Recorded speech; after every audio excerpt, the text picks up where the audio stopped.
क्योंकि आने वाले समय में विधानसभा चुनाव लड़ना है, 2023 के चुनाव लड़ना है। तो सभी जगह बैंक की डिमांड आ रही है, खासकर आदिवासी अंचल में आरक्षित सीटों में, तो वहाँ हमने घोषणा की है। और खासकर जो देवभोग और बिंद्रानगर इलाके में बिजली की जो लो वोल्टेज की समस्या बहुत पहले से बनी हुई है, पिछले समय भी स्वीकृत किया और 1-1.5 महीने के अंदर में जो इंदिरा गाँव का जो सब स्टेशन है वो संचालित हो जाएगा, तो उससे काफ़ी कुछ राहत मिलेगी। और मैं समझता हूँ कि लो वोल्टेज की समस्या वहाँ ख़त्म हो जाएगी। सर, आप पहले राउंड से ही सावित्री मंडावी आगे चल रही हैं, क्या बताते हैं ये नतीजे? ये बताते हैं कि सरकार के प्रति लोगों को विश्वास कायम है। और दूसरा ये है कि वहाँ मनोज मंडावी जी के जो किए हुए कार्य हैं उस पर मुहर लगी है।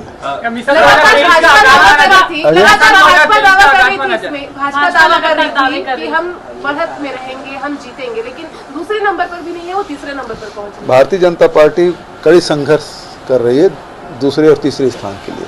ये विधानसभा चुनाव 2023 का आगाज माना जाए। 2023 के तो अभी शुरुआत नहीं किए हैं, लेकिन हाँ, ये उपचुनाव लगातार जितने उपचुनाव हुए हैं कांग्रेस अच्छे मार्जिन से चुनाव जीती है, तो जनता का समर्थन लगातार सरकार पर बनी हुई है, ये बात पर लक्षित हो रहा है। सर, आपने सरायपाली में भी भेंट मुलाकात का दौरा किया है। उस क्षेत्र की एक पुरानी बहुत मांग रही है कि जिला बनाया जाए सरायपाली को, इसको लेकर आप? मैंने वहाँ भी बोल दिया है कि अब चूँकि अब समय कम बचा है चुनाव का, अब तो साल भर भी नहीं बचा, तो ऐसे समय में वहाँ जिला बनाने के बात तो नहीं हो सकती। हिमाचल में अभी कांग्रेस जो है वो काफी आगे चल रही है, लेकिन कुछ जगह अभी भी भाजपा टक्कर में है, तो क्या लग रहा है वहाँ पे कुछ संभावना? अब वैसे तो देखिए काउंटिंग चल रहा है, तो आखिरी तक इंतजार करना चाहिए। फिर भी हम लोगों की जो उम्मीद थी कि हिमाचल में हमारी सरकार बनेगी, वो बनती दिखाई दे रही है। अच्छा, आप दिल्ली जा रहे हैं?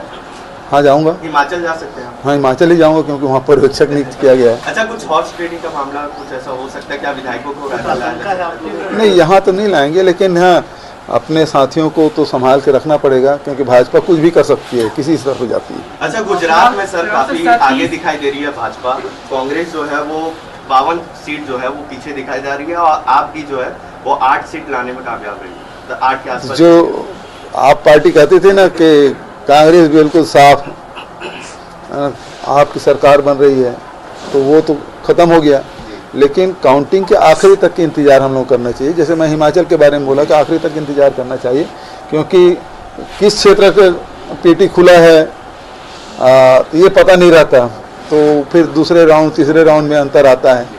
और गुजरात तो बड़ा प्रदेश है और काफ़ी राउंड होंगे, 20 राउंड के आसपास या उससे ऊपर के राउंड होंगे, 24-7 राउंड होंगे।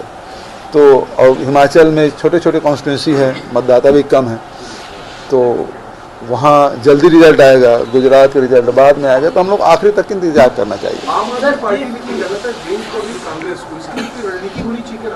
वो धीरे धीरे अब सब लोगों को पता चल रहा है ये बी टीम है भारतीय जनता पार्टी। बीजेपी कह रही जो है 4 साल तो उच्च स्तर पर है, रेपो रेट जो है 4 साल तो उच्च स्तर पर है, और इस वित्तीय वर्ष में 5वीं बार जो है ये कर्ज जो है महंगा हुआ है। तो लोग अब कर्ज नहीं ले पाएंगे, इसका मतलब ये हुआ हतोत्साहित होंगे।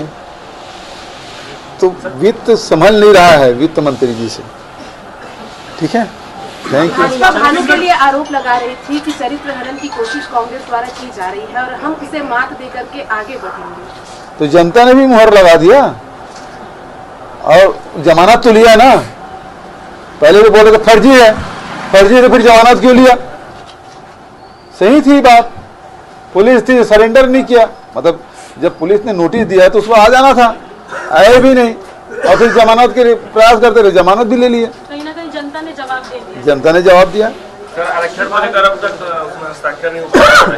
अब हम तो राज्यपाल जी के राजभवन से जो बयान आया था, हम लोग तो उसी को मानेंगे भाई, जैसे विधानसभा प्रस्ताव पारित होगा तत्काल हस्ताक्षर किया जाएगा, लेकिन अभी तक के तो नहीं हुआ है। कोर्ट की चुनौती को लेकर के एक आशंका जताई जा रही है। तो कोर्ट देखो, किसी कोर्ट जाने से रोका जा सकता है क्या? कोर्ट में क्या फैसला होगा उससे पहले से कोई कैसे अनुमान लगा सकता है? क्या राजभवन के रास्ते भाजपा रोकने की कोशिश कर रही है इस तरह के कुछ? अभी अभी से कहना तो, लेकिन जिस हिसाब से राज्यपाल महोदया ने जो बयान दिया था कि तत्काल होगा और उसके बाद रुक रहा है, तो ये किस प्रकार के संकेत हैं समझा जा सकता है।